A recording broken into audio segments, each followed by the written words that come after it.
Make that big boss less special. It ain't no game, but they saying welcome to the second level.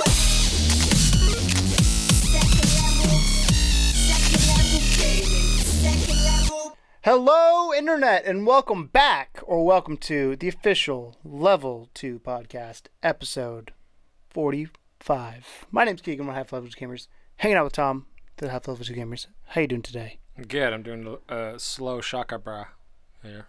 Oh, I was thinking Mike was in the way. That's hang loose. Shaka. Hang loose. Whatever. Hang loose. Yeah, I'm good. I'm chill. I'm excited to get into this one. We've had a busy week. Paris Games Week's taking it out of us. Pretty I'm tired. hardcore. I stayed up stupid late last night, and I didn't grab Red Bull today. Different reasons. I stayed up to finish Stranger Things 2. You stayed up to play Destiny. I didn't stay up to play Destiny. I just happened to stay up while playing Destiny. There's a difference, because like if I'm playing and stay up to play Destiny, it's different. But I looked up at one point, or looked at my phone, and I was like, holy shit, it's 1:45. Yeah. Need to go to bed. So, yeah. Other than that, I'm grand. I'm a little tired. But, yeah, we got through... Indie, we got through Codename.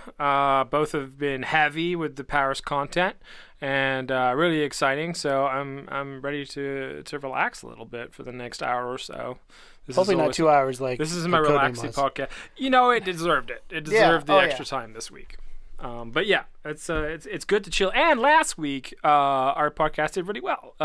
Way better than it has done in previous weeks. I don't know whether it's because people actually like us now or what it is.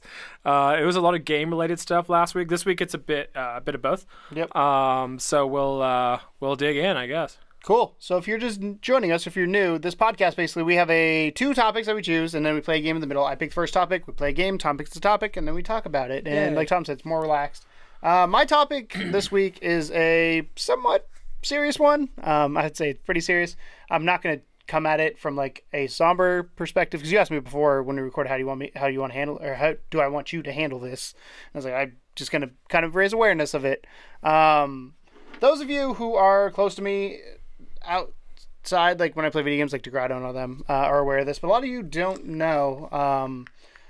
I have bipolar disorder. And I kind of want to talk about what that means, what it entails. And if you've watched any of our videos, I'm sure you've seen weeks where I just don't give a shit. I told Tom this is probably the first week since Indie PopCon that I've been happy. And that was, June? A while ago. And we're now in almost November. Yeah, So, I mean, you go through moments, ebbs and flows. but it was I'd been say a overall particularly long ebb, I suppose, this last couple months. Mostly because of all the other shit that you had compiled on top of it. But this, Yeah, I tend to have, condition doesn't help every things. sort of 18 months I have something that just like kicks me in the ass and is like, fuck this. Yeah. So I've got actually the National Institute for Mental Health pulled up here, and I'm going to read the official definition they have for bipolar. There's two different types, well, technically three different types, but two main types of bipolar, and I'll talk about symptoms and all this kind of stuff. And then if you want to ask me any questions, I will gladly answer anything at this point. But bipolar disorder, also known as manic depressive illness, I hate that phase because it makes you sound like a crazy person, is a brain disorder that causes unusual shifts in mood, energy, activity levels, and the ability to carry out day-to-day tasks. There are four basic types. I lied. The ones that are unspecific. So there's three that are classified, one's unclassified. Continue. Four specific types of bipolar disorder. All of them involve clear changes in mood, energy, activity levels. These moods range from periods of extremely up, elated, energized behavior known as manic episodes to very sad, down, or hopeless periods known as depressive episodes. Less severe manic episodes are known as hypomanic episodes. Bipolar 1 disorder. Defined by manic episodes that last at least 7 days, or by manic episodes that are severe that the person needs immediate hospital care. Usually depressive episodes occur as well, typically lasting 2 weeks. Episodes with depression mixed with features having depressive and manic episodes at the same time are also possible. This is like the scary one. I don't have this one. I have bipolar 2. Bipolar 1 is more like everything is happening at the same time, and you can flick a switch. It's also more dangerous because manic episodes are way more dangerous for you and everyone around you, because you cannot. I don't say you can't control what you're doing, but you don't realize what you're doing, and it's scary. That's the one a lot of times where I come back and I say I'm sorry. Yeah, that happens a lot of times. So anybody with bipolar 1, that's the. I'm gonna use you getting put into the institution in the hospital, like going and it's the getting most mental health care. stigmatized. It's the but it's definitely the one that you have to take more seriously with it. I mean, any mental health issue you should take seriously, but that's the one, like, if somebody is bipolar Dangerous. 1, they will hurt themselves and or others. Bipolar 2, a lot shorter definition. This is the one I got. Defined by a pattern of depressive episodes and hypermanic episodes, but not the full-blown manic episodes described above. So I have depressive episodes where life sucks, like everybody else. You want to end it, and they tend to last. I mean, usually it's about a week for me, but this one has gone on for a while in general, and it's not all the time. And it's one of those things where people like cheer up. I hate that phrase. Like, cheer up, it'll get better.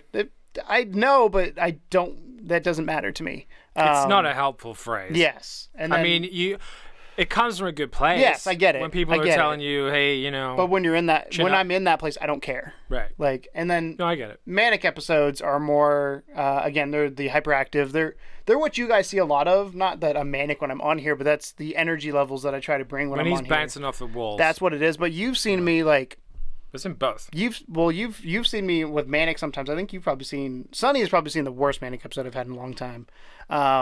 Who's one of our former coworkers, but you've seen me when I'm completely up. I had one time I went into work and our boss, I walked into her office and I just looked in there and I won't say her name, but I go, I feel fucking fantastic right now. Like, I can do anything. She looks at me and she had concern on her face. She's like, are you okay? Because, like, it looks like you've taken cocaine. You feel like Superman. You feel like Man of Steel. Nothing could go wrong, which is great. And you've talked about you love me in sort of the manic phase because I'm super productive. I'm super like going everywhere. I don't like with manic phases. You don't need sleep. I can function on 3 hours of sleep versus the opposite side, depression. You're just like the depressive phase. You're out all the time. The other two, cyclothymic disorder. Basically, it's cyclical. Cyclothymia. It's cyclical disorders. Defined by numerous periods of hypomanic symptoms as well as numerous periods of depressive symptoms, usually lasting for at least 2 years, one in children and adolescents. However, the symptoms do not meet the diagnosis requirements for hypomanic episode and depressive episode, so not quite as extreme. Longer time period, though. Yes. Other non-specified bipolar and related disorders defined by bipolar symptoms that do not match the 3 categories listed above. So there's technically 3, but they have different levels to it. Yeah, and it's one of those things that's hard to diagnose bipolar disorder. And I'm a firm believer that we medicate ourselves too much as a society. Everybody has too much medication. That basket. And it's just like, but there are times where medication's needed. And I've had this conversation with my mom many times where it's like, because it's hard. So I'm going to go through signs and symptoms and I'll talk about treatments, kind of what some things I've done in case you guys are going through it. And I'll give a story of kind of like, and you may not know how that you're going through it. You may just like think that you have weird mood swings and stuff. And that's what everybody, everybody pisses me off when they're like, you swing a lot. I was like, I don't mean to. It happens. Signs and symptoms. People with bipolar disorder experience periods of usually intense emotion, changes in sleep patterns and activity levels, and unusual behaviors. These distinct periods are called mood episodes. Mood episodes are drastically different from moods and behaviors that are typical for the person. Extreme changes in energy, activity, and sleep go along with mood episodes. So here's some symptoms if you have a manic. You feel up, elated, high, lots of energy, increased activity levels, wired, jumpy, trouble sleeping, become more active than usual, talk really fast about a lot of different things, which is me in general. That one never stops. Yeah. Be agitated, irritable, touchy. Feels like their thoughts are going very fast. That's me all the time. Yeah, for sure. I've read your writing. They think they can do a lot of things at once. Do risky things like spend a lot of money or have reckless sex.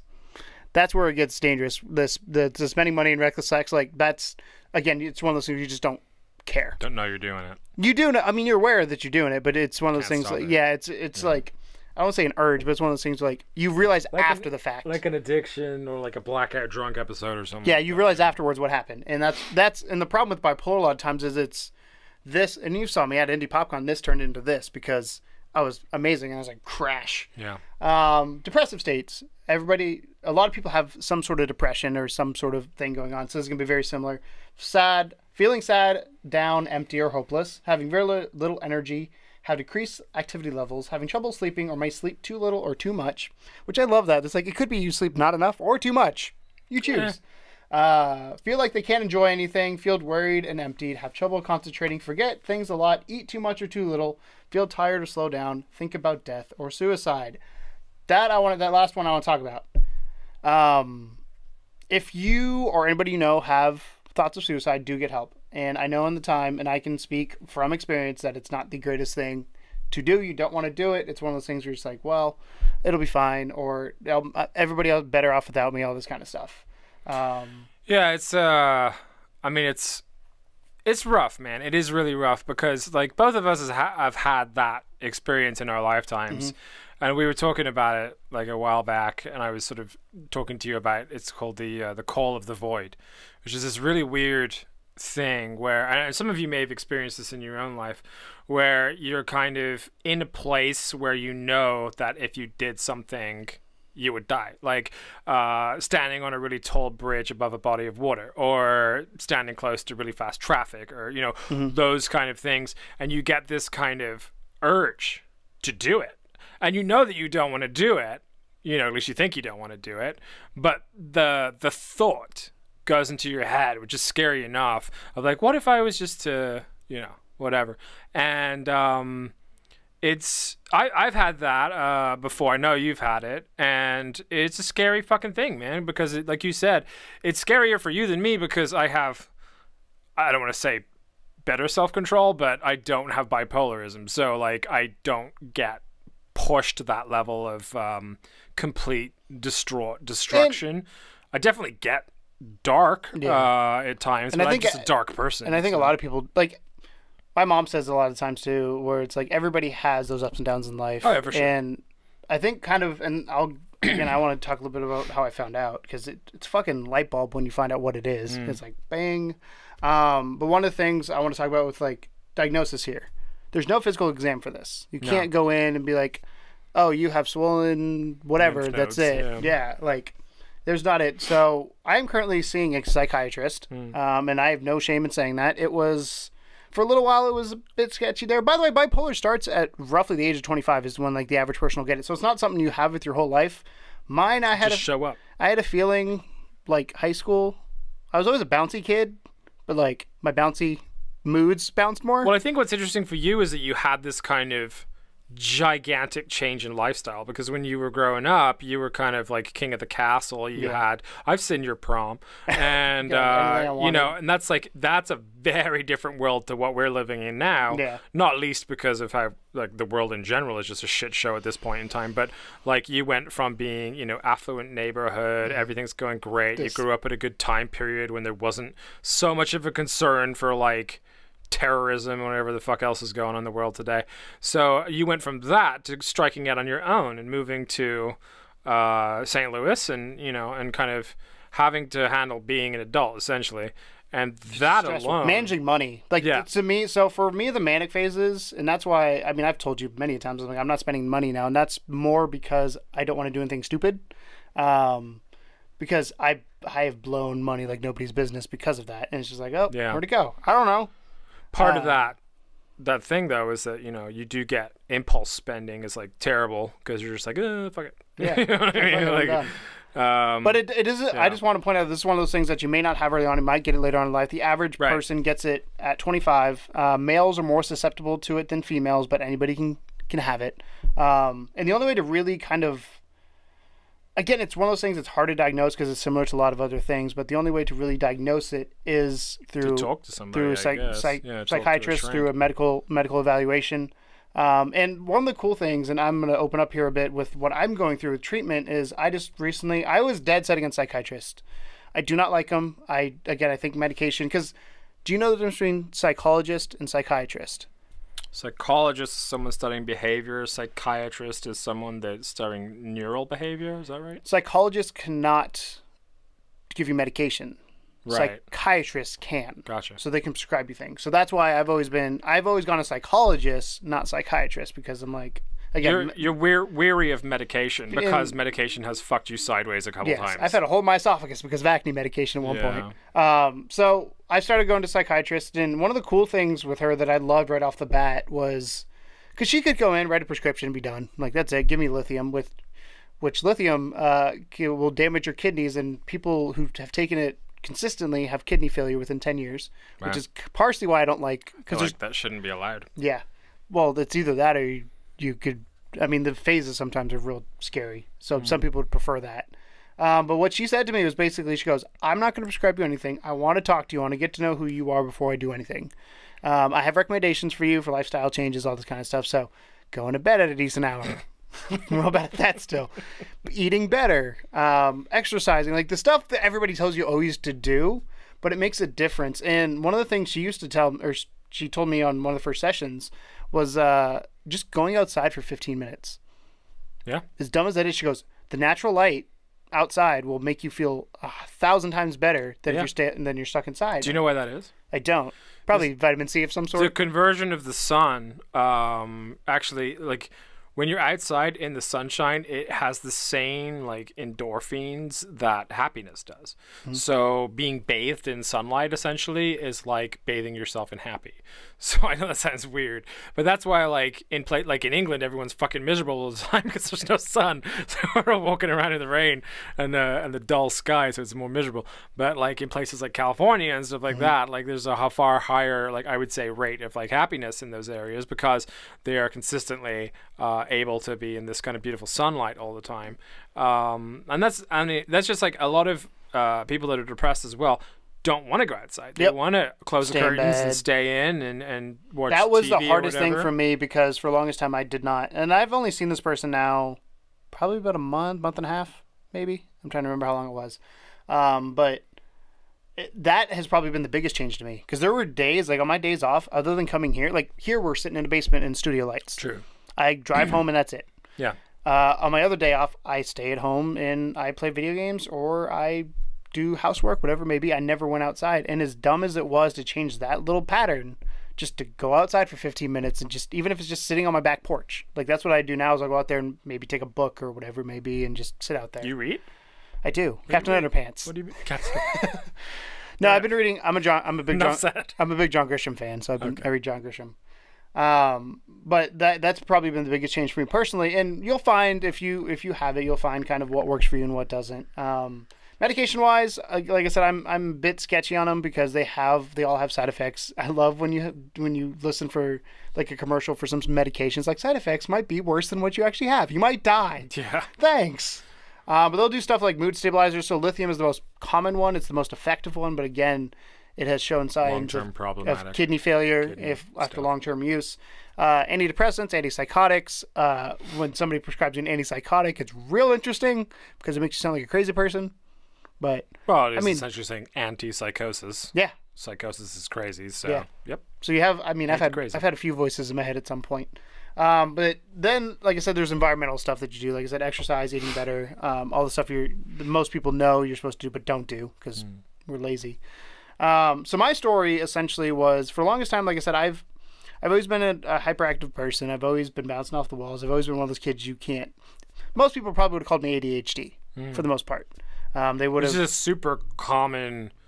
I think it's a super common overdiagnosis. Yeah. I was going to say super common diagnosis, definitely overly used because I feel like a lot of doctors just like. I mean, kids are supposed to be a little nuts. Yes, but I feel like doctors like think every kid has ADHD these days, and they just like prescribe them all these crazy mood things that just because they want to fucking sell medication, man. That's what they're there to do. Or their parents want to calm them down so they can sit in class. Yeah, right. Like, I mean, they're guilty. That's a whole different conversation there. But yeah, I agree with you on that. So I've always been a hyper person. I've always had mood swings. Like I said, mine started in high school. I'd say probably.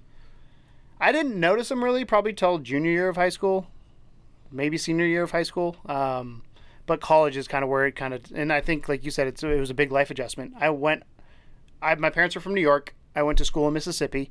First of all, New York to Mississippi, hell of a cultural shock. Yeah. I loved it down there. Like I loved the people I met. Some people are still racist, like anywhere else. Some people are bass-ackwards, but I've met some really cool people. So it's one of those things where that was big. I did not enjoy my time at school. I loved the people down there, hated being at school, went to school for accounting, worst decision of my life, dropped out after 2 years, and did that. And at some point I knew something was wrong. Like my mom, and they always say your mother knows, but my mom knew something was wrong. Knows best, dude. She also, no, this is no knock on my mom, but she for the longest time didn't want to admit, I don't think. She's like, you might have something, but I don't think it's bipolar, like, because you never want to admit that, like, because mental illnesses have a stigma. I don't know enough about it. I know that for some of the stuff that I had going on, I'm nowhere near the level of bipolar. At least I don't think so. But I definitely have my fair share of issues. I am on antidepressants and anti-anxiety medication on a daily basis. Excuse me, my ear popped. 1 second. That's how I unpop it. My wife always yells at me. She says you're supposed to blow your nose, but I can hold it and suck it. Anyway, so I have antidepressants that I take every day. I have anti-anxiety medication I take every day. And the thing is, I've always had that, though. I've always been like a pretty bummed out dude. And I have moments of joy, but they're few and far between compared to moments of just kind of wallowing in my own sadness, which is half of just being British. But yeah, my mom was very in a similar way. It was kind of, I guess she was more open to the idea of it. She was just like, I just want to fix you. Like, I don't care. Like, you know, about the stigma and all that kind of stuff.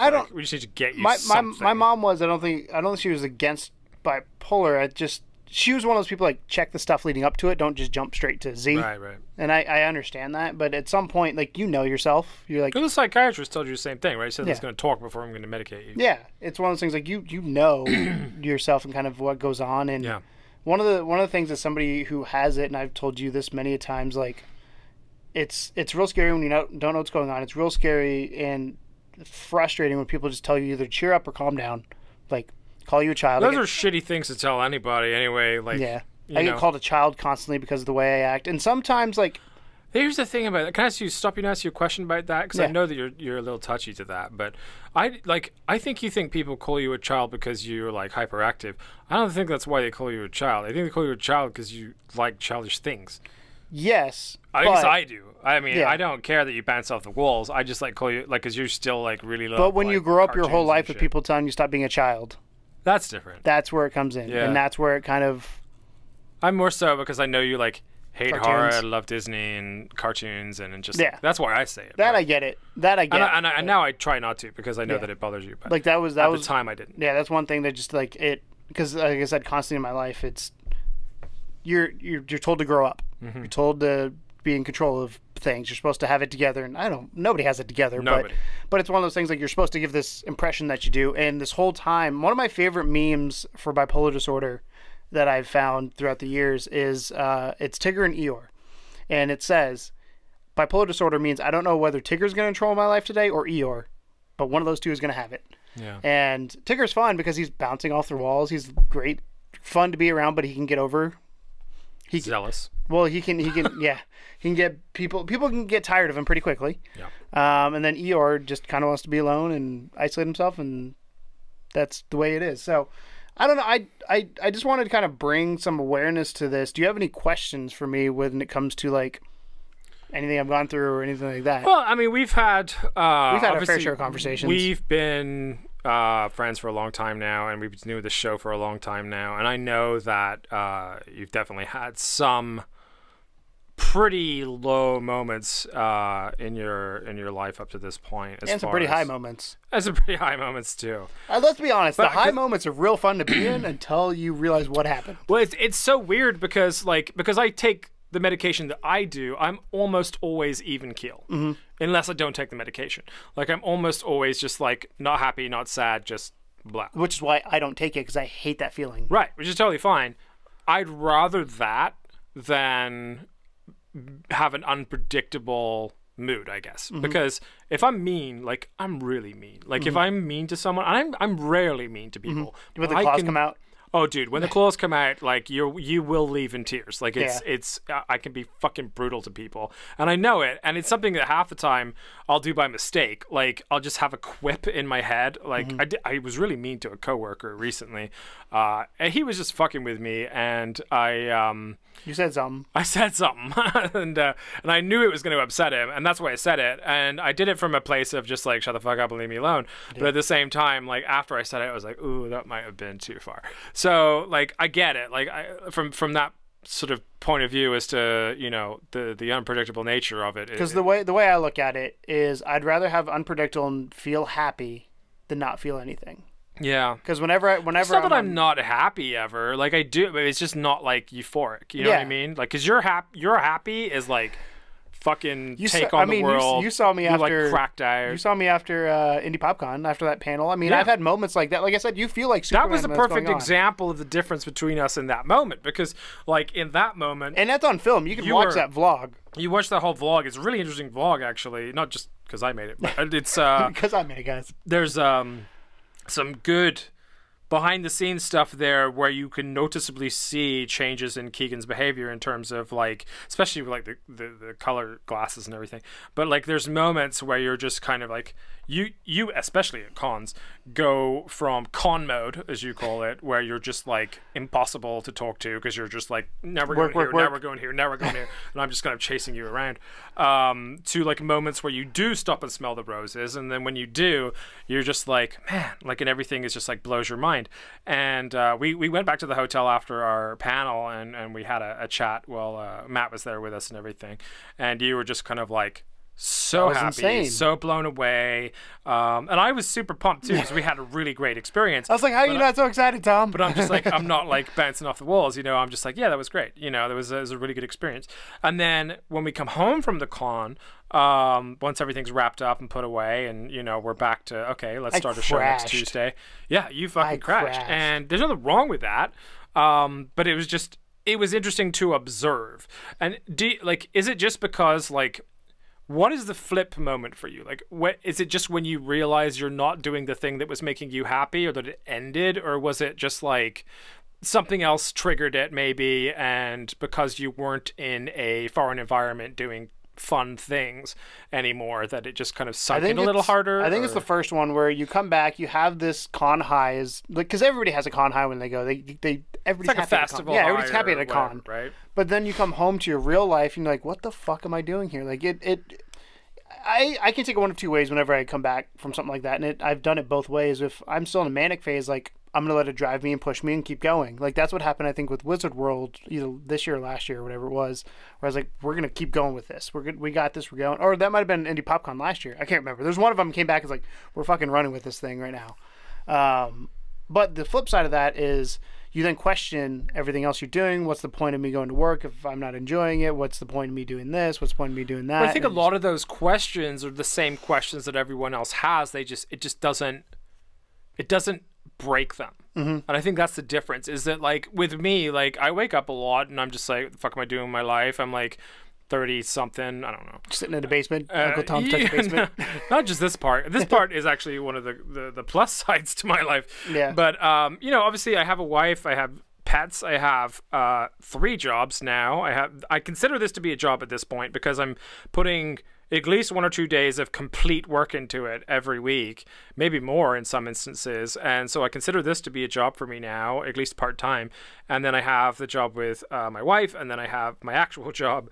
Mm-hmm. So for me, it's like, I don't know. I just, this is one of the things that I enjoy most doing, is sitting down with you every week, having these discussions throughout the week, like both of us sending stuff back and forth and trying to like build up material for the show, and knowing. I like how we don't even say anything anymore. It's just a link. Yeah, it's just like, this is for you, this is for me, this is for you.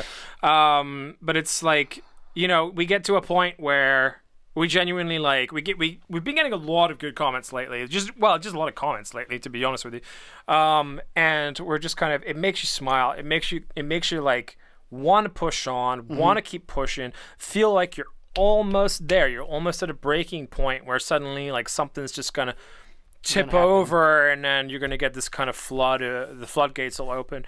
But I don't know. It's a weird thing, because every day I still wake up and I'm just like, you know, like, not to do with this show specifically, but like life in general. Yeah. You feel like, because I'm an atheist as well, and I know I'm going off topic here, but for a lot of people that believe in any kind of religion or whatever, like they think that, you know, life is the first part, and then you get to go to Valhalla or wherever the fuck you want to go and have this sort of perfect existence there. I don't believe that. So for me, this is everything, which makes it more special in a way because I know that, in my head anyway, that this is all I got. So that's part of the decision that I made to go part-time and to push further with this show, to push further with my wife and that little business. Because I wanted happiness, because I wanted to be able to do something that, I don't know, that just I felt like if I was 80 years old and I was looking back on my life, I'd be like, I'm glad I did it that way, as opposed to like just being a company man every day. Yeah. So everyone has that. Everyone has that kind of like, what's the point in going to work every day doing the same thing? It's miserable, whatever. And everyone ultimately would love to follow their hobbies or their dream jobs or whatever, right? But so that's something that's in everyone's head. But in your head, that's just a constant fear. I guess it's like a case of like... Well, one of the things I always go back to is like, I'm pretty sure this is the core of a lot of my issues. There's two cores I've learned a lot of my issues. Is one, I grew up in a very affluent family. Business marks success for a lot of people. My dad is the VP of a giant... well, I guess now it's a AV company because he just switched jobs. He's been a VP of a couple. He's been a couple giant companies. Yeah. Like we're talking hundreds of millions of dollars in companies. But like living up to those expectations. And my parents have come to me and both said, we don't care. Like they say it to me, but in my head, it's like I still need to live up to that. Ultimately, your parents want you to be happy. Yes. I mean, you do come from a family where hard work is a big thing. Like, you know, your dad worked his fucking ass off to get to where he is. Still does, I'm sure.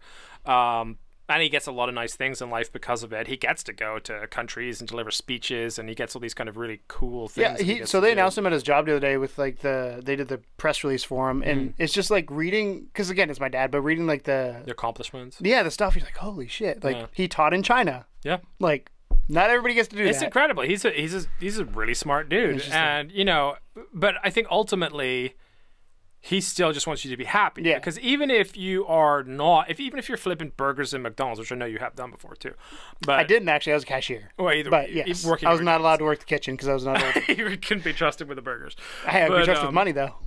But even if you're working, like, because I've had a job that was 9 hours a day of hanging bananas and grapes. That was it. I tell people this, they don't believe me. I was in a tiki hut behind a big board that had hooks on it. I would open a banana box, put some bananas on there, fill up all the hooks, and spin it for 9 hours. It was fucking miserable. Like, it was the worst job I've ever had. And when you're working a job like that, which unfortunately some fucking people are, because I know someone had to take over somebody for has me, to, right? And somebody to an extent, somebody has to. But it's you know, working those types of jobs, I could totally picture you being like miserable, or living for the weekend, or whatever it is. Like in England, living for the weekend is huge. Like most people have a shitty job just to make enough money to go nuts from Friday through Sunday. Yeah. And they just like, that's why binge drinking is a massive like thing in England. That's why people get into fights all the time. That's why, I mean, it's just a whole different culture. In America, you work yourself to the bone and still barely make ends meet. So I think a lot of the depression can come from just the country that you're in. The pay that you're getting is not a livable wage in most places. And these are things that affect everybody. But when you have bipolar disorder, you know, it just rings so much deeper and so much more. The other thing that used to get me a lot, and it comes back to the just cheer up, you'll be happy. Like, why aren't you happy? That the question, why aren't you happy, is my mom used to say that. And again, I'm not throwing my mom under the bus. I love my mother to death. It's a typical mom question. But this is a thing of like, then you start questioning, why am I feeling this way? And you start questioning all these things of like, I had such a great life, and I have such a great life. Like, a prime example, my mom had cancer a couple years ago. I was at one point, we were basically on death watch. My dad was going to fly me home so I could see her, worst case scenario. Most people can't do that. Like, it's expensive to fly from St. Louis to New York on a whim and be able to do it. I can't do it if I didn't have them. And it's just like, I have all these things that I've grown up being able to do, doing the music stuff. Like, that was a high beyond high. That was like fucking cocaine straight into the vein, which is wonderful. That's probably where a lot of the cyclical stuff came from, because you're like, I'm up on stage, I'm not on stage, I'm not on stage. Which is why probably a lot of bands do drugs, to keep that feeling going the whole time. But like, to me, I question a lot, why am I not happy? And I'm trying to not do that as much, and it's helped a little bit, but it's you always it's like the phrase you have nothing. That was the phrase, you have nothing to complain about. And that's always got to me is like, then why do I feel like shit? Everyone always has something to complain about. The question is, what are you going to do about it? Yeah. Like everyone can talk about problems. Not a lot of people talk about solutions. Yeah. But it's one thing I wanted to tell to you, and I think I've told you this before in one of your darker periods of time. But it was a piece of advice that I found on a video on YouTube, weirdly enough. It's gone meta. Yeah, and it was so it was from a guy that I really like called Dimitri, and basically he said that there's this kind of circle or like this infinity loop that you get yourself stuck in with negative thinking. And it's really hard to break that loop if you have any form of anxiety, depression, or especially with the bipolar. But there's this kind of circle of thought where like something bad happens, right? So let's say for you, like your friend passed away, and then you start thinking about it, and then like you go throughout your day, normally you go eat breakfast or whatever, and at some point inevitably it's going to come up again. Or if it's something you dread, like work is coming in at 5, you're late at work, you're like 5 to 10 or whatever. So like all day you're just like dreading that one moment when you go to work, even though it's probably going to be fine. You're going to get to have a good time with your friends at work and everything, but there might be some sucky stuff because work always has sucky stuff. So you're kind of stuck in this continual loop of just always coming back to that one thing. And the secret, and it's not really a secret, but the way to try and break that cycle is just to be aware that you're in that cycle, which is the hardest part. Because it's so difficult for it to leave your mind. But it's not like you have to not think about it. No one says don't think about it. It's a case of like focusing on the fact that you are thinking about it and just being sentient to that fact, being aware of that fact, just being like, okay, I'm thinking about this too much, I need to stop. And even if you don't stop, like even if you just tell yourself that and then keep going, and then it hits you again later in the day, I'm thinking about this too much, I gotta stop.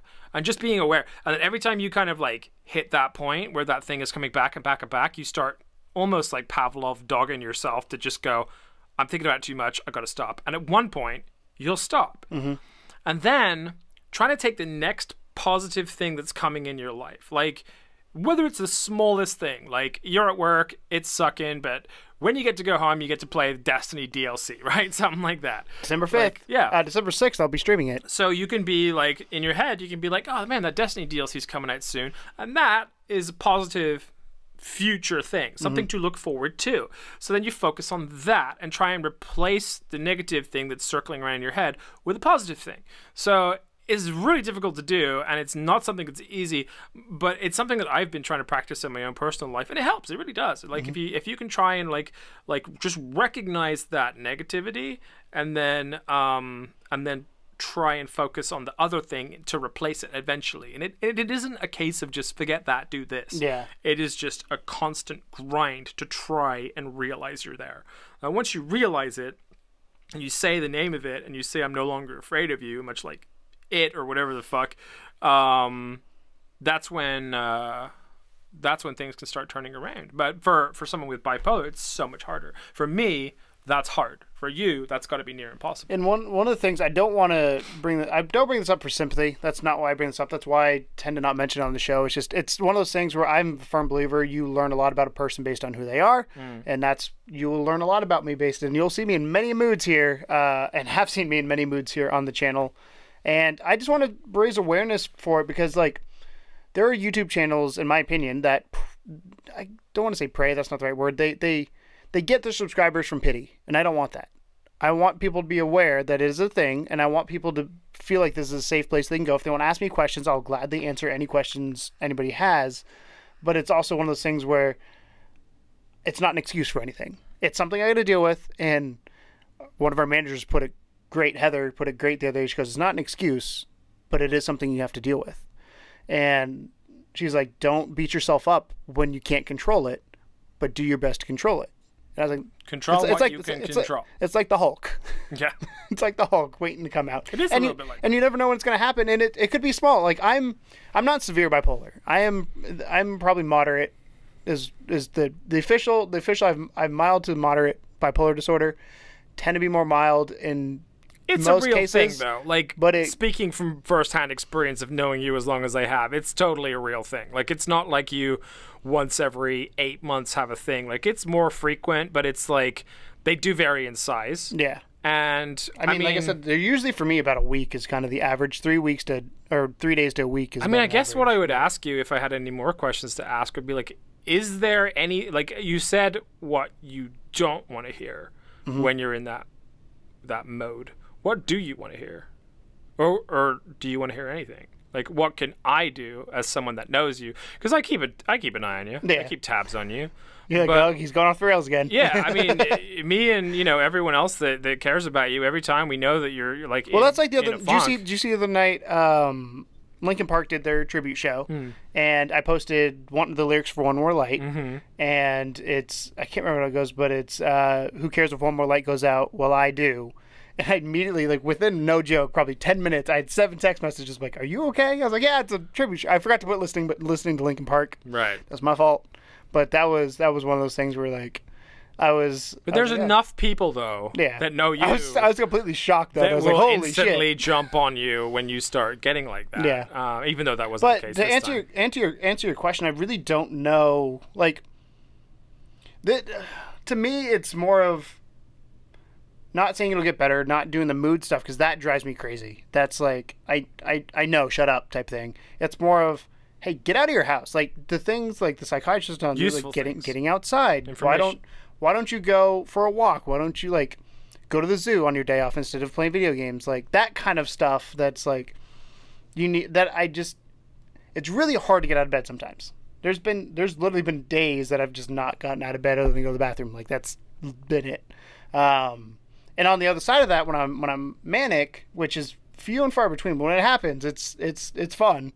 And it's not the calm down, it's not it's the making me aware I'm in it. And it's like, hey, you right now are, and you don't want to be like, you're being crazy, because that's not a fun word to have anybody tell you that, but you're not quite right. You're bouncing a little bit too much or something like that. And it's like can you stop it though if I was to say that? If I was to say, hey dude, you need to chill down sometimes it depends. A lot of it probably depends on where I'm at in it. I know. So I feel like the control aspect comes in there of like, well, even if I tell you, you can't do shit about it. With Tim, who's my boss backstage, he's good at identifying it and he understands it, and that's the big thing, is just understanding kind of what I'm going through and not trying to help, because sometimes you can't. It just kind of got to work its way out. But at other moments, making me aware of what's going on, because 9 times out of 10, like you said, you're stuck in that cycle of like, I don't know what I'm doing, and especially with manic. I'm a word person. I know that sounds like a stupid sentence, but I make words. I make words good. So, no, but I talk, and for me, whenever anyone that I know, whether it's you or anyone else, is having a difficult time, I talk about it, and I try and help add perspective, and I try and help. Yeah, sometimes it doesn't work. I was mad at you that one day. I don't know if you know that. No, I don't know. But, I try. And sometimes I don't always know, like, the best way to say something. Yeah. But, it's a hard thing to know how to handle that, because, like, there'll be days when you wake up and you might text me and be like, I don't want to fucking do anything. Everything sucks. Like, I don't want to record the show. I'm just lazy. I don't want to go live, or I don't want to, it's even be moments when you'd be like, I don't want to be level 2 anymore. And this is a long time ago, but yeah. I'd be lying if it's that, like, in the last 6 months that's crossed. Because to me, it was more of, I don't want to be dragging Tom down. And I have to thank you for the last 6 months, because you stepped up and done a lot of shit for us that because I know I've like, I should be streaming. I've had to get myself together before I could do any of that. So. I'm aware of that, which is why I don't mind. But like, I love this channel more than anything, and it's it's like my favorite thing that we do. Well, that I do, is doing this and helping create this content for people. I think we've gotten to the point too that people even at work, they're like, "Oh, that's kind of cool."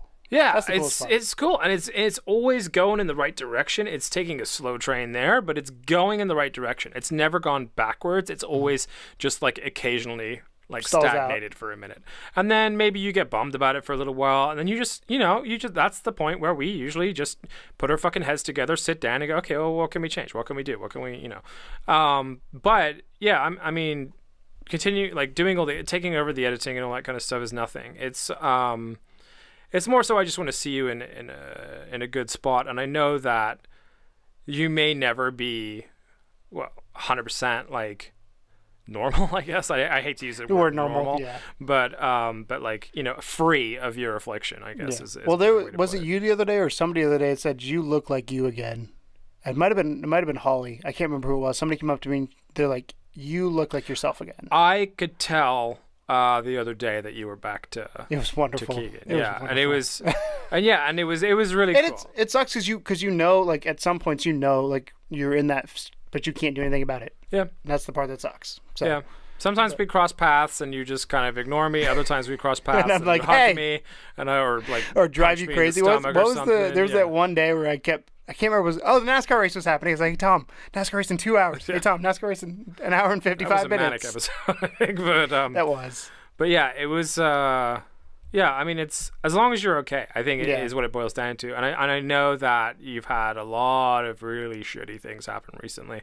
And just put Grandma's house up for sale. That's real weird. Yeah. I mean, dude, I'm hoping it goes to a cool place. It sucks. I mean, a lot of these things are just life events, and these happen to everybody at some point. But it's like, for you especially, you're so like emotional, new to a lot of these experiences. I think. I honestly like sometimes wonder if you should just get like a dog or something. And just thought about it. Because then I got to take care of the damn dog. Well, yeah, but they're not that hard to take care of. I kept 2 alive for at least 5 years. But like, you just feed them and take them out once in a while. But like, you know, like you said, like getting sunlight, like that's the only time I get sunlight is when I go outside with my dogs. Because I'll take them in the garden.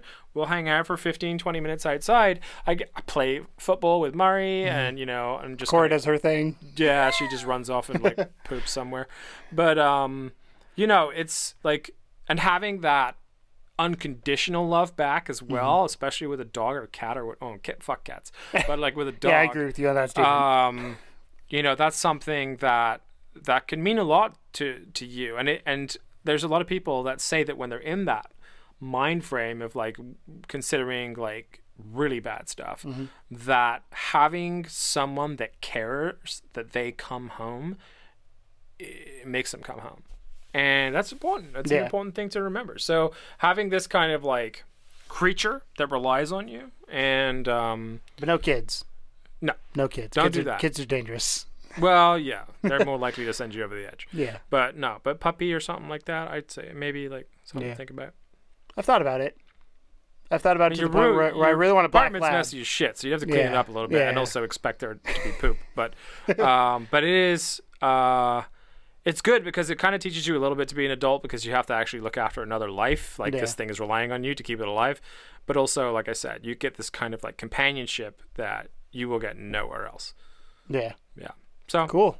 That being said, that was deep. If you guys have any questions again, let me know. Thanks for opening up though. It's a tough subject. I'm glad you were willing to tackle it. So let's move on. We're gonna play a game here. We are. We're gonna play Who's in My Mouth. We're not going to play that game. Isn't that a Dane Cook joke? I think it's a Dane Cook joke. It's a porn game. I mean, yes, but it's also Dane Cook. So I've picked a game that you have to guess what it is. You have 20 questions. Oh, name that game. All to right. guess what this game is. And we are on question number 1, Tom. Okay. And what was the rule that we implemented last time? Was that you couldn't ask genre? Was that it? There was a rule you wouldn't let I believe so because that narrows it down too much. Yeah, it narrows it down too quickly.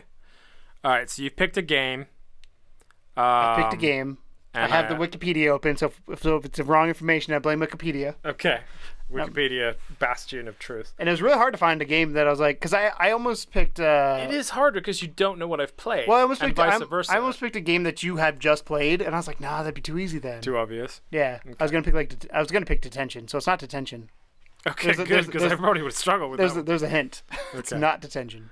Okay, so let's start with what console is this game? Did it first come out on, or is it on, I guess? It was released on various platforms in 2008 on PS3, Xbox 360, PC, PS2, Wii, and DS. Did you get all those? Do them one more time for me. PS3, Xbox 360, PC, PS2, Wii, and DS. Wow. So... Wow. Yeah. PS3, PS2. Yep. Xbox 360, Wii, and the 3DS. Nintendo DS. Which is the DS? Yeah, Nintendo DS. 3DS didn't exist at that point. I can't think of anything on the DS that released on all those other platforms right away. That's throwing me through a loop. Well, there's one, Tom. You're on to question number 2. Okay. Does it have sequels? I do believe so, but let me... Yes, it does. Can I add a second part to that question? No, it can be another question. All right. Sorry, I was thinking about whether I thought that was fair or not. I'll take it. So were the sequels direct sequels, or were they like... So like, is it like, Kingdom Hearts 1, Kingdom Hearts 2, Kingdom Hearts 3? Or was it Kingdom Hearts Dream Drop Distance and Kingdom Hearts 3157 Days? Or were they all just like sequential? Are you talking about like number sequential, or are you talking about number sequential order? They were not number sequential. So they had like weird side ones and stuff. Well, it's part of the main storyline, but they weren't not numbered. If that makes sense. Like they do the colon and then the thing. Did they have? But some were like numbered, or was it all just colons? Some were numbered. Okay.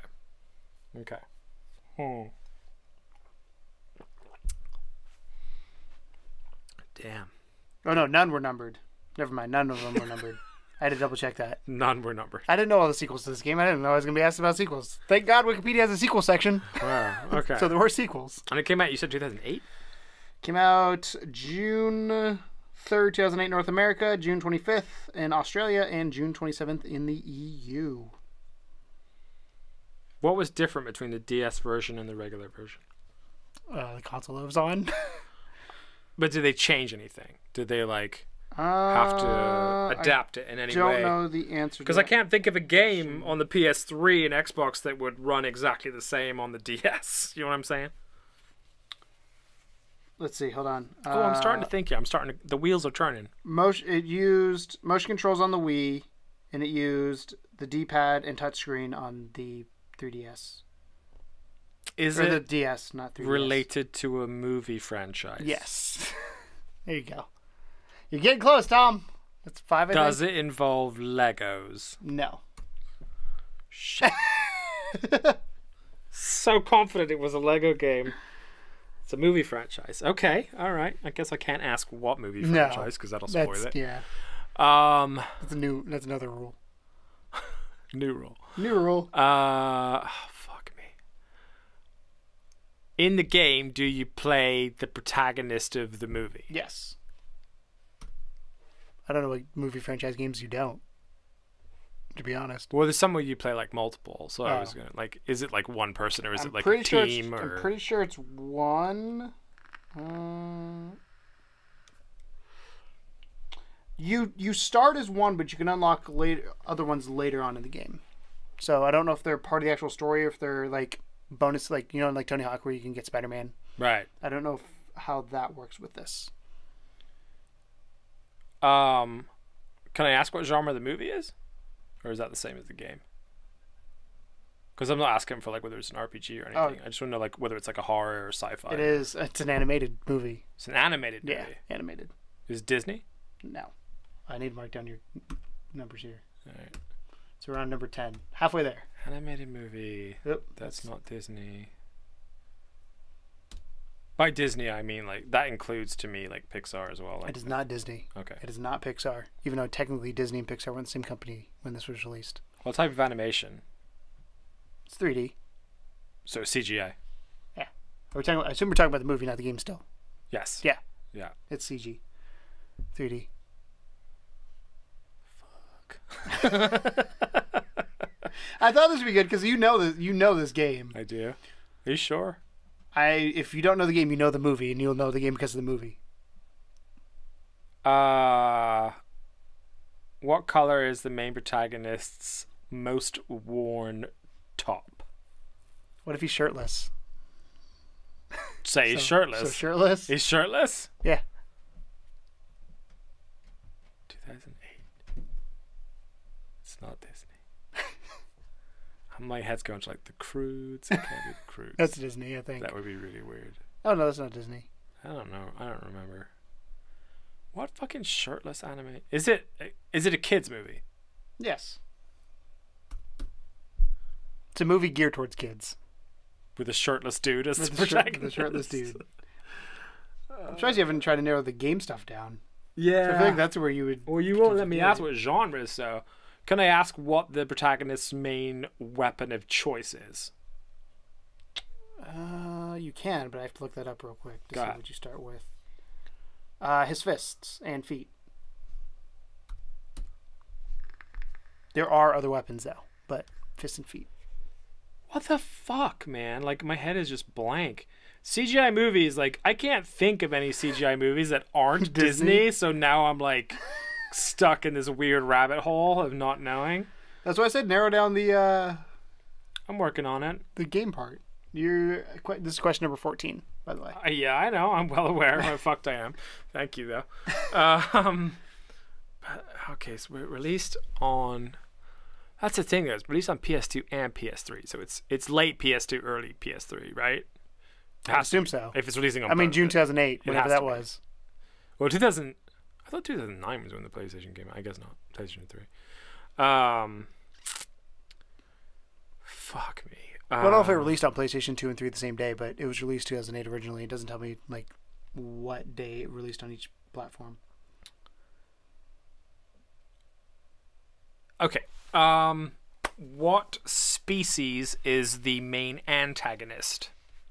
Or what best would you use to describe the species, in case it's like a made-up one? I mean, they're multiple.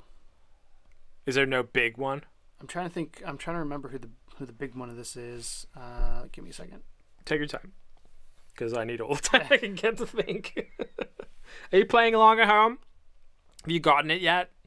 If you have, fuck off. Oh, duh. I don't know what he specifically is. Leopard.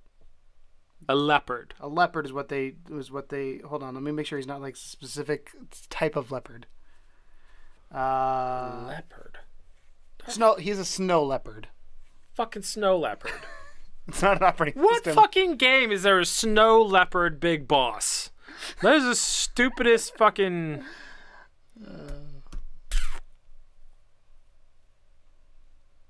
What type of species is the antagonist? Because I'm assuming if it's no shirt, it's an animal of some kind. It is. It is a panda.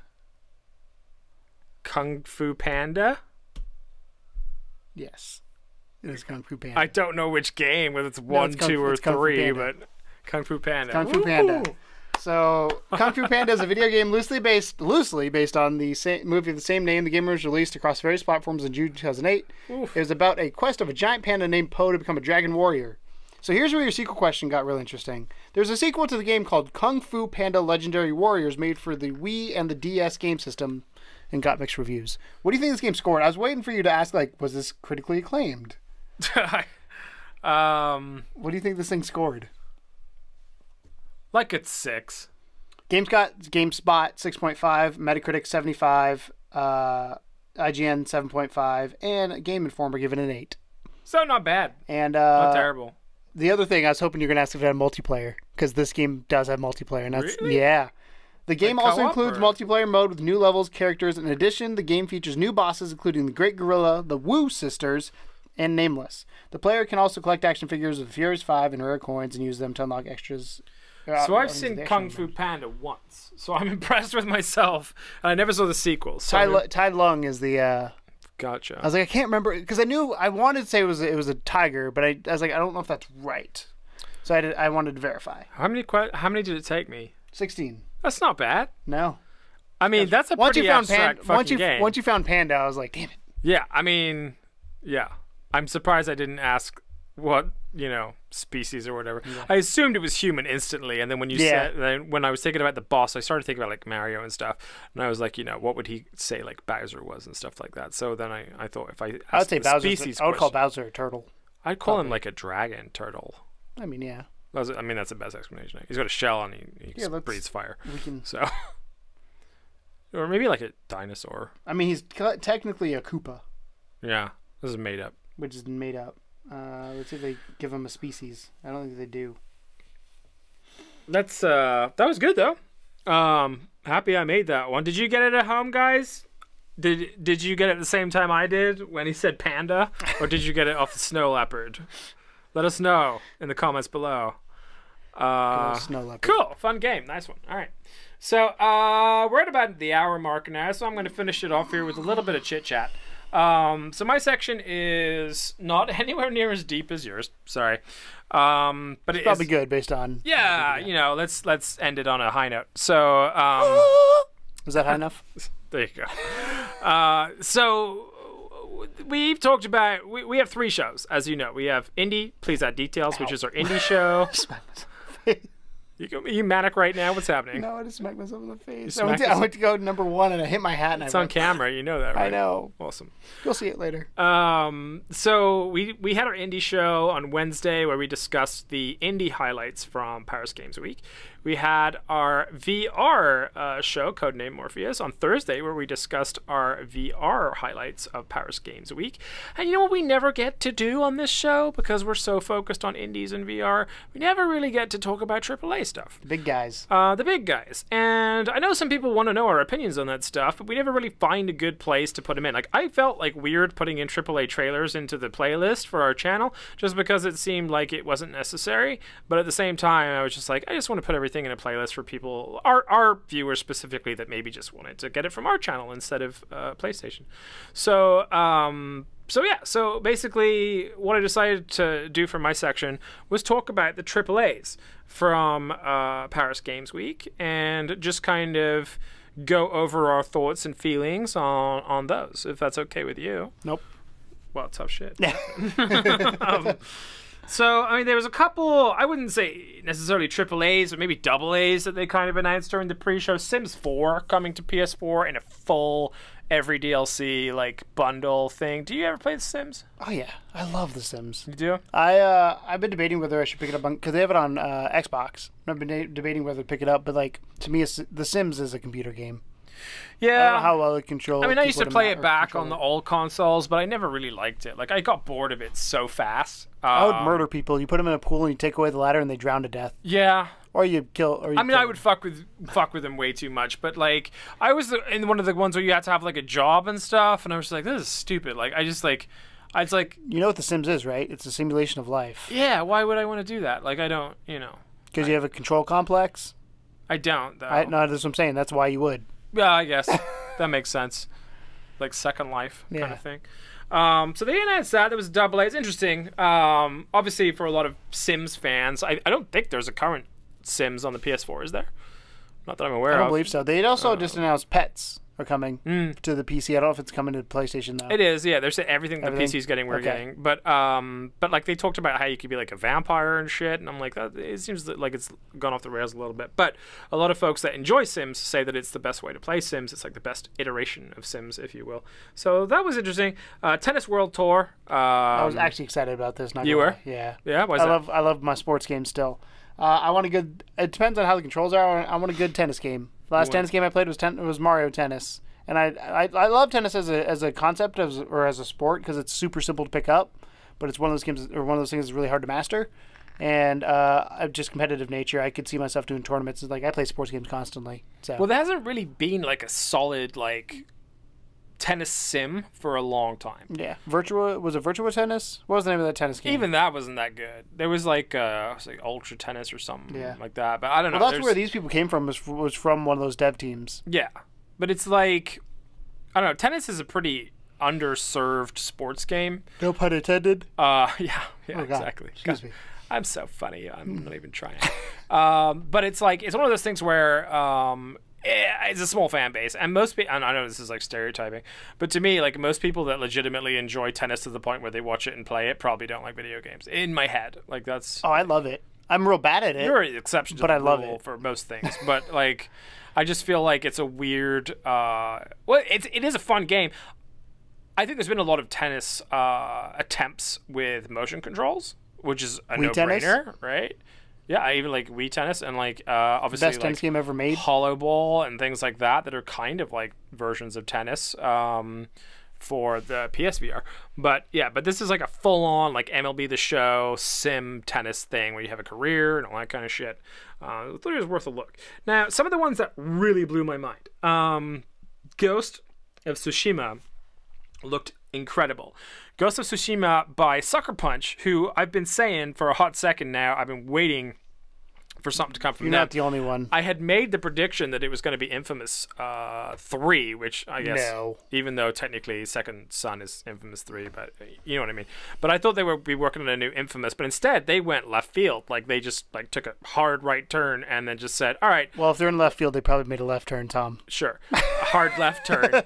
And then decided that instead of sticking with the Infamous franchise, and to be fair, they already put out 2 solid releases in that franchise for PS4. But instead of sticking with that they would opt to stick to what they know best, as in living open worlds, because their Infamous worlds are amazing, and make it a samurai story. Because the developer story, I actually watched the interview with them talking about it, and they were saying like it was a case of like everyone in the office getting together and literally like, because they didn't know what to do, they were just like, okay, all the ideas, send them to me. And then they had like 72 like ideas for what the next game is going to be, and then someone just kind of landed on the idea of doing something samurai based, like, and actually using like the sword mechanics correctly and that kind of stuff. And then it just kind of like ballooned from there, because everyone, I think, wants a good samurai open world game. Everyone always asks for there to be like a GTA Tokyo or something like that. I know Sleeping Dogs has a lot of that, but it's more like, that's more like kung fu based. It's not so much like swordplay and stuff in there. But the trailer was incredible. It was really cinematic, really well done. Not a lot of gameplay in there at all, but it was just like, story wise, I was like gripped. But it's during the Mongol invasion, which is a pretty decent place to set it. So I assume there's going to be lots 1287, I think. I don't know. Was the year? But there's like a lot of intricate storytelling and history woven into this, and almost looks like it might be similar in vein to an Assassin's Creed game, but without the gimmicky like climbing walls and stuff. Like I think the gimmicks in this, or like the, not the gimmicks necessarily, but the mechanics in this are going to be more focused on things like perfect swordplay and parries and things like that. I mean, the trailer didn't give us a whole. It gave us kind of the. It was solid atmosphere, but it didn't give us a whole lot. I just don't care about samurais. I mean, again, it goes back to, I guess, my hatred for anything Japanese, but. Samurais are cool. Sorry, Japanese viewers that love our show. I liked them in the from yesterday video from 30 Seconds to Mars, 60 Seconds to Mars, 30 Seconds to Mars. But like, I've never been a fan of like. I guess For Honor got me excited, but even then, I played as the Viking, not as the samurais. You're just not into Asian history or Japanese. I mean, history. It's cool. It doesn't appeal to me like Gotcha. Western does. Well, it'd be interesting to see. I think that if anyone can pull it off and make it universal, Sucker Punch is a good team to do it. And I'm just excited because they've been working on it for a really long time.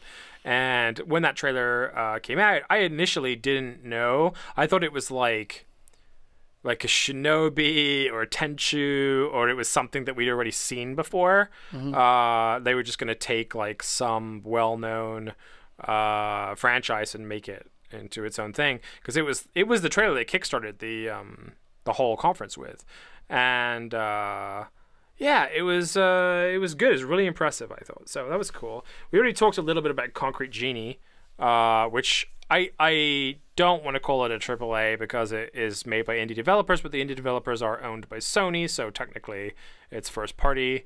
And by the looks of it, it's going to get promoted as AAA, whether it is or not. I just hope they don't No Man's Sky it. Yeah, me too. But that's the one I think we were both super impressed with. And then moving on to some of the more traditional ones, they brought up Far Cry 5 again. Good to see Far Cry 5 progressing. They showed the co-op.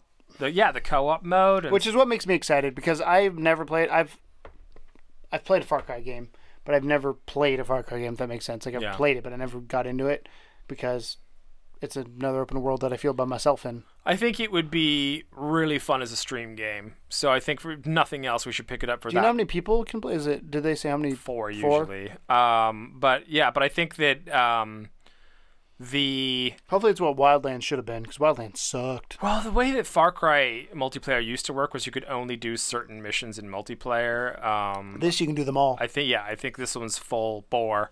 Lots of explosions, though. Super interesting story too. I don't know how I felt about all the explosions. It felt like GTA a little bit. Far Cry has a lot of explosions, though. Yeah, but like I thought it was going to go. Trailers are supposed to have explosions. But on the like the story front, I thought it was going to be a super serious game. But then it's like explosions everywhere. I was like, well, yeah. That's where I was like, You don't have to do that though. I mean, I will do explosions if they're there. I know, but it's like that's just like showing a way you can tackle them. You can like with most games, you can completely stealth Far Cry. Oh, that doesn't happen. If you want to. I try, and then when I fuck it up, I kill everything. I was gonna say that's how I play. Destiny 2, Curse of Osiris DLC. Now, you go ahead and talk about this, because I know you're excited. This is December 5th. December 5th. They gave us a date. That's honestly what I care about most. I actually was watching Eric's, who's a Destiny YouTuber that I watch, and they're raising light level as well. New gear, new armor, new place, new multiplayer map for PlayStation, because it's an exclusive. No, it's going back to Mercury, and again, I'm somebody who didn't really play the first Destiny, so I don't have a huge attachment to it. But apparently, Osiris. I know there was the Trials of Osiris back in the day, in Destiny 1, which is now called Trials of the Nine. But this is one a lot of people, like when I talk to Nate or Bertrand or David or anybody who's gotten into the lore, Wrath is like, this is what I wanted from a lore standpoint, and then it looks like something I want to play from a gameplay standpoint of like, okay, my concern, I'm hoping that they ease is that I'm not just doing the same thing in some other location. I hope they have something different that I do there. And based on what I saw some of the trailers, it looks like it's going to happen. And there's a new raid event. Hopefully that means new raid, because I finished it the other night for the first time. And now I gotta wait for something new to come out. But I'm excited about this. It's all Vex based, so I don't know if you know who the Vex are. You probably don't, but they have some cool new armor. I do. I played it. They have some cool new armor, new looking ones. I don't think it's a new race or anything, because obviously Vex are robots, so somebody made them somewhere. But yeah, I'm not a big lore guy, but it's gonna be more Destiny, which is honestly at this weird phrase for me to say, but which is at this point what I want. You're a weird dude. Yeah. Monster Hunter World. There was a couple announcements along those lines. Now, Monster Hunter World just looks interesting anyway. Like, our buddy Mr. Ray Honda's I've tried to play Monster Hunter so many times on the mini consoles. I've never played it on a large console. I think they had it on, like, the Wii or something. But I've tried and tried and tried to play the PSP one. I can't. Like, I can't do it. And it's not that I don't enjoy it. It's that it is a co-op experience, and I never have people to play it with. By the time I pick up the game, usually it's a dead server. But the cool things that they announced along the lines of Monster Hunter World were that PlayStation people can play as Aloy from Horizon. Interesting. It's cool. It's a nice kind of like bonus. And then also that the beta would be dropping specifically quite soon. So I think that's open beta too. I think that's just going to show up in the store one day. So I think we should at least try the beta and see how we feel about it, because to me it just looks like kind of taking the idea of Witcher in terms of like going after a big monster, learning about its traits and like what it doesn't like, what it does like, things like that, and then just taking a crew out to wreck it. And I think there's something really kind of cool about that. Now, I don't think it'll be scary, so I think you'll be fine with it. It's just a case of it'll be like Elder Scrolls, is what I feel like. Kind of more Japanesey. Yeah, obviously. But I'm thinking it'll just be more of that kind of gameplay style. Call of Duty World War II, they showcased the new Carentan map and the Resistance DLC. Which is weird they showcased the DLC before the game's even out. That's weird. It is weird. Yeah. I thought that too. But, I mean, at least it means that they're already supporting the game. They were going to anyway. Right. It's Call of Duty and Activision want money. This is one that I fully intend on actually picking up, mostly because I am happy the jetpacks are gone. Onrush, summer 2018 release date for that. Now, Onrush was really unique looking. It's the spiritual successor to MotorStorm. Did you ever play MotorStorm? No. So MotorStorm was a big PS3 game. It was a launch title, I believe, and it basically was a game where you would all race different vehicles on the same track. Mm-hmm. So you'd have like one guy would be like a buggy, one guy would be a motorbike, one guy would be a truck. It was like ATV MX versus ATV Unleashed, where you could use an ATV, the motorcycle, or something else. But just more stuff, yeah. And the cool thing about MotorStorm is that they always had like these badass soundtracks. Like their soundtracks were like just old like drum and bass and like hard house, and it was just like you felt like, oh my god, this is awesome. Like the speed was really good, the graphics were always really good. So Onrush is the spiritual successor to MotorStorm. It looks exactly the same. It's literally like different vehicles on the same track, but it looked okay. It didn't look too shabby at all. Star Wars Battlefront 2, they showed off another trailer, very quick. Still looks great. I mean, there's nothing. I'm not day one on it. I'm definitely not day one on it. But so it in looks great. This game, I went from here to here to here. Okay. I was here because explain to audio viewers what you're doing as well. My hand was down low, went up top, and went back down low over the microphone. Actually. Okay. but like it was one of those things where like the first one I felt so burned by it, and I've said this multiple times where it was not a $120 game, which is what I paid for it for all the DLC. I enjoyed my time when I was in there, but there's not much to do. Then they came back and said, hey, we're going to fix everything. So that was the low point. Then the high point was they came back and like, hey, we're going to give you a single-player campaign, which I was like, yeah, I really don't care about, but it's cool that you're going to give me something. That was my thing with Destiny. Is like, it doesn't have to be good. Just give me some reason to care. Star Wars I already care about because it's fucking Star Wars. But it looks good. The campaign looks good. And then they're like, yeah, we're going to get rid of this, and this, and give you the Clone Wars and everything. Oh, so all eras are involved. I like that. I was a fan of that.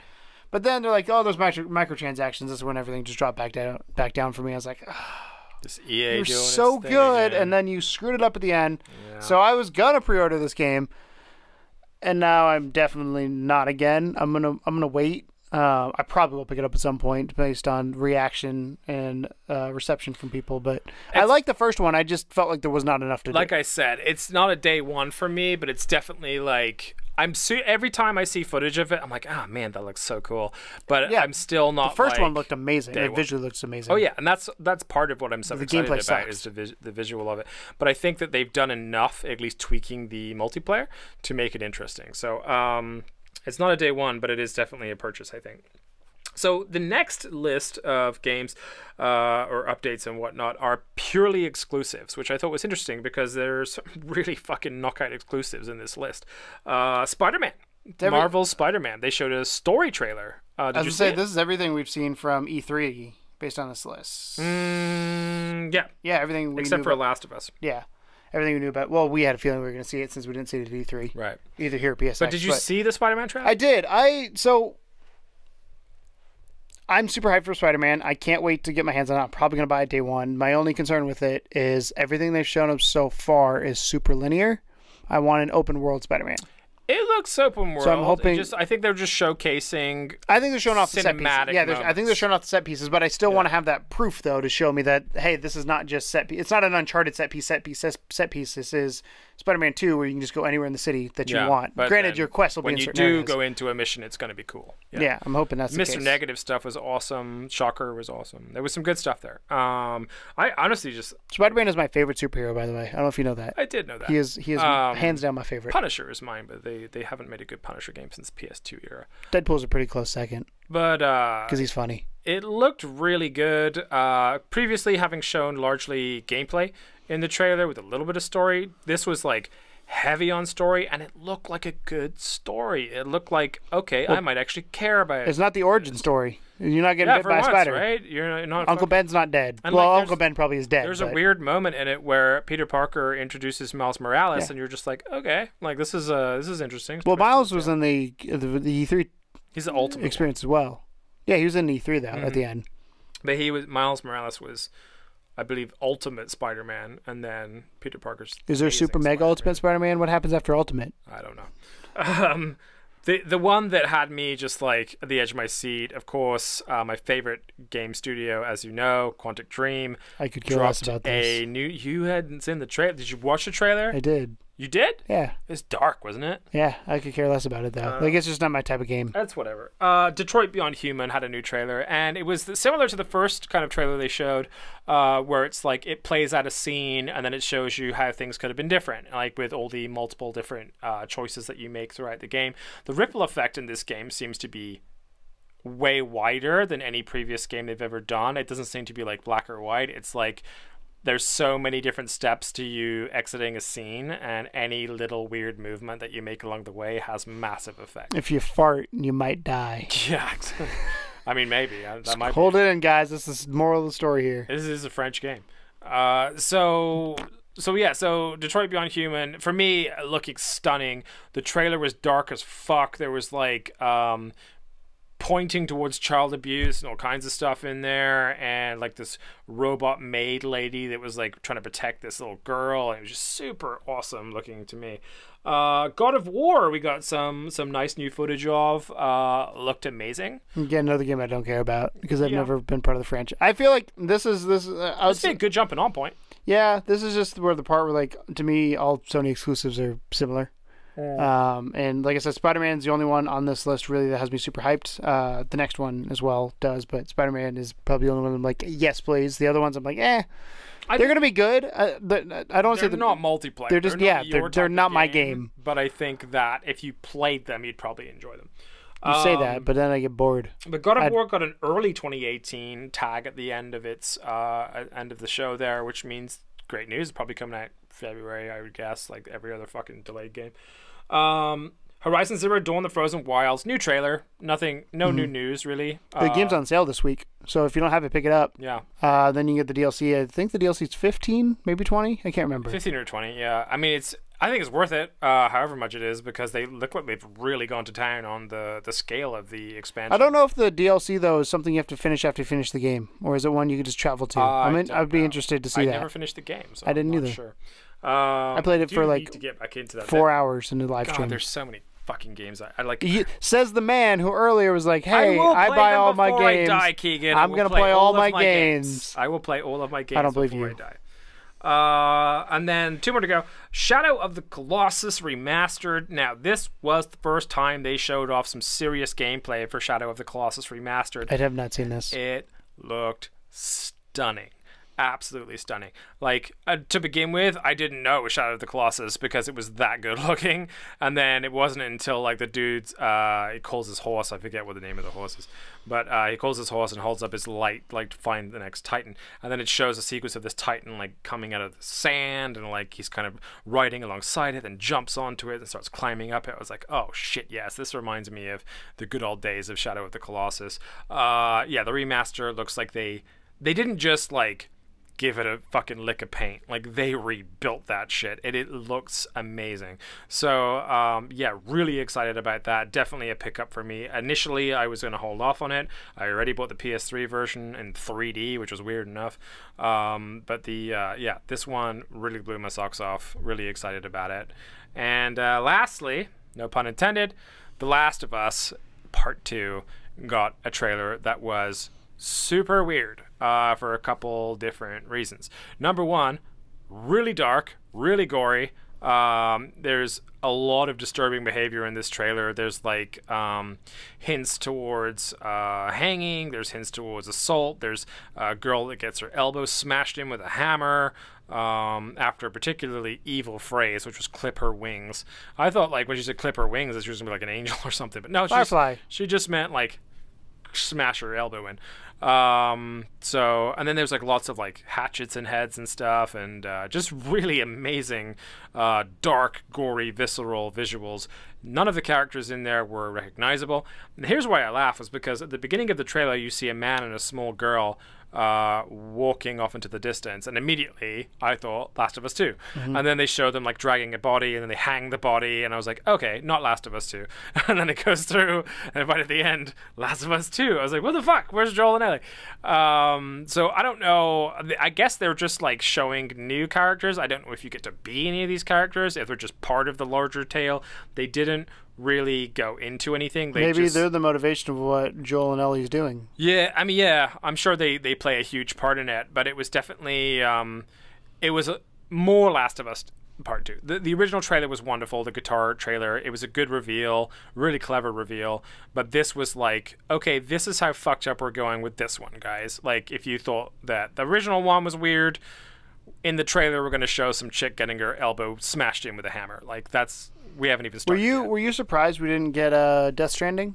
I mean, that's probably going to be PSX. That was the other one that I thought that it might be while I was watching the beginning of that trailer. Not necessarily. I mean, that game still thinks 2 years away. Yeah, I think we've both said that Death Stranding has been... They've had some incredible trailers, but there's been no... I think the next thing we'll see is gameplay. Yeah, absolutely. That'd make total sense. Big event, gameplay, I think. Probably E3 next year. Game Awards, maybe? No, I think it'll be E3. I think they'll save it for E3. They'll have Hideo come out and talk about the gameplay on stage, but the game still won't be released until, like, December next year, maybe. It'll be late. It won't be next year. It's still at least 2 years out. I don't know. I mean, 2019 is what I'm calling. He's got a pretty good crew on board. I don't think it'll be that long. Yeah, but it's Kojima. That's true. He will want 2019. Super weird. But yeah, no, that was a surprise kind of thing that was left out. And they didn't go for the nostalgia bones on anything too much. Like that'll be a PSX. Like if they do anything, that's something we didn't. Like a remaster. They'll do or whatever. Yeah, like, the Spyro's hard though because Activision owns them. But who knows? Yeah. But Activision owned Crash, so. Yeah, so I mean, I think we'll see a lot more at PSX, but I was really happy with the AAAs that they showed. I'm not, like I said, usually a huge AAA guy anymore, mostly because of the show. I've been kind of conditioned to play indie games in VR only. But I did recently pick up a bunch of AAAs. Like I've been playing Shadows of War, and I picked up South Park. I haven't played that yet, but I'm excited South Park. I'm gonna get when it goes on sale. It looks so good, but I just can't justify the $60 for it. Well, you get the free Stick of Truth game, which I haven't finished. So I've already played it. So I never made it all the way through. It's 20. Stick of Truth is $20 separate, I believe, right now. Yeah, so it's built in. So and that originally was only a pre-order thing, but they just said like, oh fuck it, you can have it if you buy the game. So I was just really happy to get a copy of Stick of Truth for PS4 because I made it like maybe 10% into the game on the PS3, and then I just kind of lost interest and run into something else. So I really want to dig in and do like a marathon back to back of Stick of Truth and Fractured But Whole. But yeah, so those were the AAAs that were announced at Paris Game Week. I just want to talk about them a little bit, not a whole lot, just because we don't get to do that very often. And even though you seem less enthused by some of the names on that list, I think I'm pretty excited by it. I think Monster Hunter looks interesting. I think Far Cry 5 would be great. Call of Duty hopefully is decent. If we're doing just AAAs, for me it's going to be Spider-Man, Destiny, and Far Cry. Those are three. I'm like, oh, cool. Yeah. Detroit, God of War, and Last of Us, and maybe Shadows too. Ironic though, those games, one of them does not have multiplayer. I don't believe. Unless, if they pull Spider-Man and says Spider-Man has, I don't know how you pull multiplayer in Spider-Man, but if they do that with Miles Morales and Peter Parker, I'd rather they didn't dilute it with multiplayer and focused on a really solid single player that lasts like 30 hours. But single player is dead. Didn't you hear the industry last week? Fuck that. Single player is never dead. That's the joke. The joke is last week because Visceral ended that Star Wars game that single player's dead, and then all this comes out and like single player's not dead. It's such a joke because it's like, here's the thing. Everyone plays video games for escapism, and even though multiplayer can be a form of escapism, you're still technically with other people. I would much rather, as you know, as a bitter old man, I would much rather sit down and experience a story start to end. Like some of the best experiences I've had this year, which I can't wait to put on my end of year list, have been things like Hellblade, which have just been like sucked me in and just been like 100% focused and not having to worry about multiplayer or any of that bullshit. It's just like, give me a solid story with some good combat, some good gameplay, and I'm happy. And the graphics as well were stunning on that too. So really excited to dig into our game of the year list. I need to start making that up. I've got a couple on there. I definitely got a couple in the bag already. So that was episode 45 of the Level 2 podcast. We went long again. Sorry. But it's been a busy week. And I'm going to take a nap. I'm tired. Yeah, I stayed up real late last night. I got to edit now. I got to go and edit Indie for tomorrow. So anyway, guys, anything you want to finish off with? Do you want to go back to your bipolar stuff or anything, like remind people of like numbers or anything like that? Don't be stupid. Don't be stupid. Don't be stupid. That's what I'll remind you of. Don't be stupid. No. Again, if you question anything, I'd go get medical help. Like, don't self-diagnose. Don't self-medicate. That's probably the worst things you could do. And if you think something's wrong, it's better to get it checked out than not. And if you have any questions for me, just let me know and I'll answer them. If you're at your lowest point, even if you think no one gives a shit about you, try reaching out to a friend, I would say. I mean, you don't have to, I mean, if you have parents, reach out to them, but sometimes parents aren't the best. You don't get me, Mom. Yeah, you know what I mean? Like, sometimes parents might just be like, they might brush it off and not realize, but reach out to a friend and talk it through. And I think that's a good place to start, if nothing else. It's also a good place to end. Good place to end the show. Cool. All right, so thanks a lot for watching, guys. We love you so much, and I think, like I said last week, this podcast did really well, so we're hoping that you guys are digging it this week. Please do comment, give us all your thoughts and feelings on anything from bipolarism to the AAAs that we saw. Let us know whether you guessed Kung Fu Panda or not as the name that game. And stare intently into Keegan's eyes during the ending, where we say, as always, welcome to the second level. Bye. It ain't no game, but they saying welcome to the second level.